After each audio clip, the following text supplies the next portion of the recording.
She married a poor mechanic, and 10 minutes later, every phone in the room started ringing. No one understood why. Not the guests, not the officials, not even her. But by the end of the story, you will.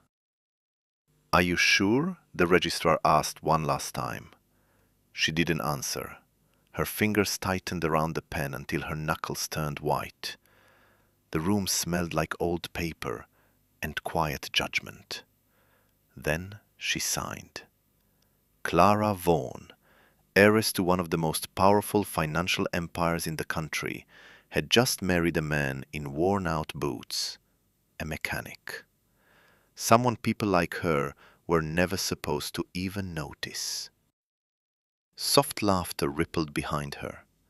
She's lost it. Who forced her into this? What did he do to her? Clara didn't turn around. She just felt their eyes pressing into her back. And then every phone in the room started vibrating at the same time. A wave of confusion spread instantly. People checked their screens, and their faces changed.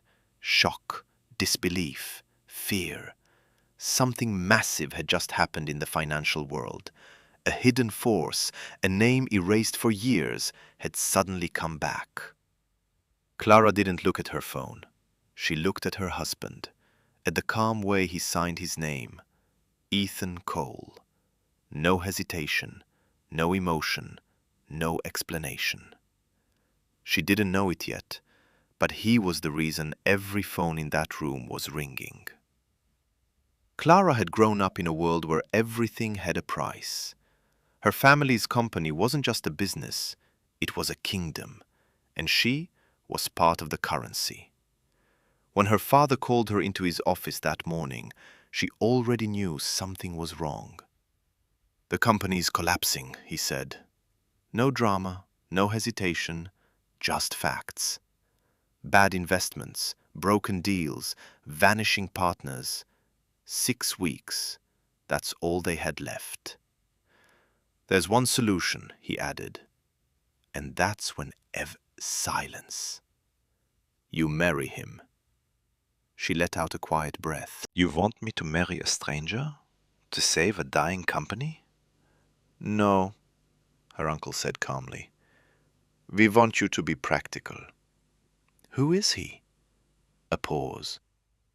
"A single father, works locally." "Translation?" she said coldly. "He's poor." No one corrected her. And now, she was standing in a tiny government office, marrying that man. His house was nothing like her world. Small, quiet, real. A green door, a slightly crooked porch, wind chimes whispering in the breeze. Inside, warm wood floors, a yellow kitchen, a child's drawing on the fridge. And then she saw her. "Hi," the little girl said. 8 years old, curious eyes. "Are you going to live here now?" Clara hesitated. "For now." The girl smiled. "Do you want to see my room?" "Maybe later." Days passed, then weeks. Ethan never asked her for anything, never questioned her, never tried to impress her. He just lived, quietly, steadily, like someone who had nothing to prove. And that confused her more than anything. Until one day, he slipped. She was on a call about a complex investment structure. When she finished, he spoke, calmly, correcting her analysis, precisely, technically, perfectly. She froze. "Where did you learn that?" she asked. He didn't even look at her. "Just something I read." That's when she started paying attention. Then came the call. She overheard it.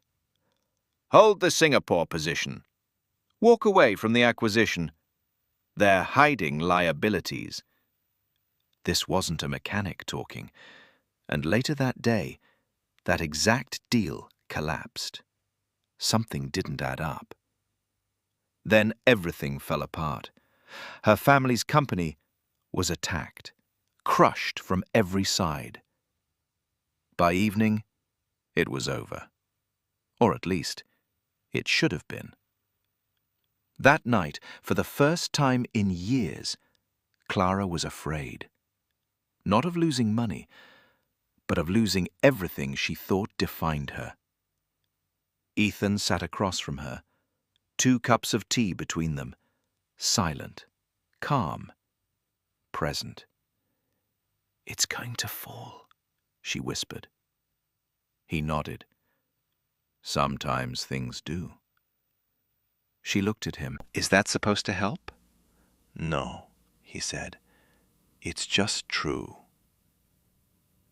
The next morning, everything changed. An anonymous investment fund saved her family's empire overnight. Billions moved, deals rewritten, crisis erased. No one knew who did it. Clara was starting to. She dug deeper and found the truth. Ethan Cole wasn't just a mechanic. He was a ghost. A man who had once controlled billions and walked away. Vanished. After being betrayed. After losing everything that mattered. He didn't fall. He chose to disappear. And now, he was back. But not for power, not for revenge, for something much simpler. A quiet life, a real one, with his daughter, and somehow, with her. The final proof came at a global finance summit. Clara didn't expect to see him there, but then he walked on stage, and the entire room went silent. The most powerful people in the world were listening to her husband. In that moment, she understood everything. That man in worn-out boots was the most dangerous person in the room, because he didn't need anything from it. Later, she asked him, "Why me?" He looked at her. "Because you stayed." Not because she had to, but because she chose to. And for the first time in her life, Clara Vaughn realized something. She hadn't lost everything. She had finally found something real. And that's a truth. She thought she was saving her family, but in the end she found something far more valuable. Not power, not money, but something real. And maybe that was the point all along.